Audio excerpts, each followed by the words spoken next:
میں تقریر کے دوران چٹے نہیں پڑتا، مجھے پتا ہے میں نے کیا کہنا ہے، میری عمر گزر گئی ہے، 10 سال میرے اس پارلیمنٹ میں گزر گئے ہیں، واللہ میں نے یہاں لڑائی دیکھی ہے، ایسے لگتا ہے جیسے ہم گھروں سے یہاں لڑنے کے لیے آتے ہیں، جیسے یہ کیمراز بند ہوتے ہیں پھر آپس میں چائے پیتے ہیں، یہ منافقت نہیں ہے؟ ایک دوسرے کی شادیوں میں جاتے ہو، ایک دوسرے سے ملتے ملاتے ہو، اکٹھے جا کے عمرے کرتے ہو، لیکن جب قوم کی بات آتی ہے پھر آپس میں لڑتے ہو، کس کو دکھانے کے لیے؟ اللہ کو راضی کرو یار۔ عزت ذلت عمران خان، نواز شریف یا زرداری کے ہاتھ میں نہیں ہے، عزت و ذلتوں کا مالک وہ ہے جس کے 100 نام اوپر لکھے ہوئے۔ آج وہ بات کرو جو خدا لگتی بات ہو، جو حق لگتی بات ہو۔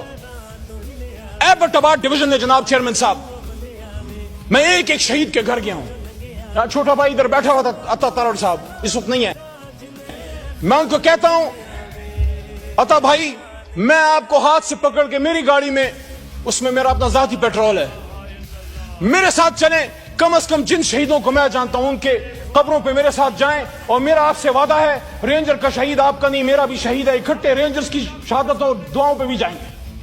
لیکن ایبٹ آباد ڈویژن نتھیا گلی کے ٹاپ میں ایک پہاڑی کے سرے پہ ایک نوجوان مبین ملک کی جو شہید ہوا ہے یہاں، اور اس کی جو گولی باڈی پہ لگی ہے وہ آر پار نہیں گئی، اس میں ایک بولٹ وونڈ ہے، اور یہاں لائرز بیٹھے ہیں، مروت بیٹھا ہے پیچھے، مروت صاحب بیٹھے ہیں، آپ بھی لا کے اسٹوڈنٹ ہیں۔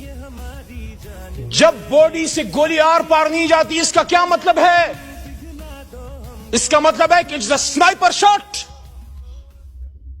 اس کی چھوٹی بچی آیت نور، یقین کریں بہت خوبصورت فرشتے جیسی چھوٹی سی بچی اس کے باپ کے ہاتھ میں تھی، اور اس کی قبر پہ میں بیٹھا اور اس کے باپ کی خالی آنکھیں، کیونکہ اس کا بیٹا یہاں شل پمپ پہ مزدور تھا۔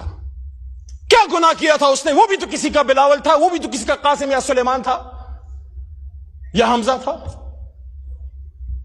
ایبٹ آباد کا عبد القادر، اس کا چھوٹا بیٹا حزب اللہ، رات کے اندھیرے میں جب آگ ہم نے جلائی ان کے گھر میں بیٹھنے کی جگہ نہیں ہے۔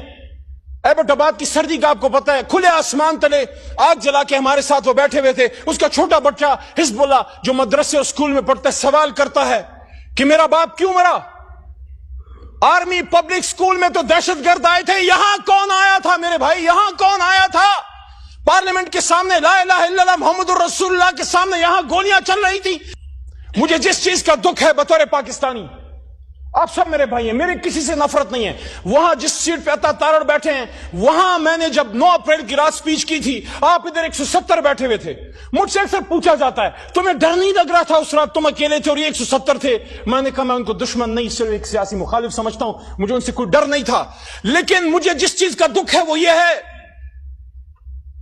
کہ جو یہاں ڈی چوک پہ شہید ہوئے ہیں آغا صاحب، ان کی نہ صرف جان گئی ہے بلکہ ان کا مان بھی ٹوٹا ہے۔ میں دل کے درد سے یہ کہہ رہا ہوں، ان کو یہ پتا تھا کہ گرفتار ہو جائیں گے، آنسو گیس چل سکتی ہے، لاٹھی چل سکتی ہے، ہاتھ پیر ٹوٹ سکتے ہیں، لیکن جو گولی ہم نے ان کو ہندوستان پہ چلانے کے لیے دی ہے وہ میرے سینے سے آر پار کبھی نہیں ہوگی، کبھی نہیں ہوگی، کبھی نہیں ہوگی۔ یہ گولی تو ان لوگوں کے لیے ہم نے تمہیں دی ہے کہ جو لوگ سری نگر میں مسلمانوں کا خون بہاتے ہیں، یہ گولی پاکستانیوں پہ چلانے کے لیے نہیں، یہ گولی پاکستان اور اسلام کے دشمنوں پہ چلانے کے لیے ہے۔ اور آج ہم سے بات کی جاتی ہے کہ بتاؤ، ہمارے پشتوں میں کہتے ہیں مڑم شمو پڑم شم، مار بھی دیا اور میں ہی گناہگار۔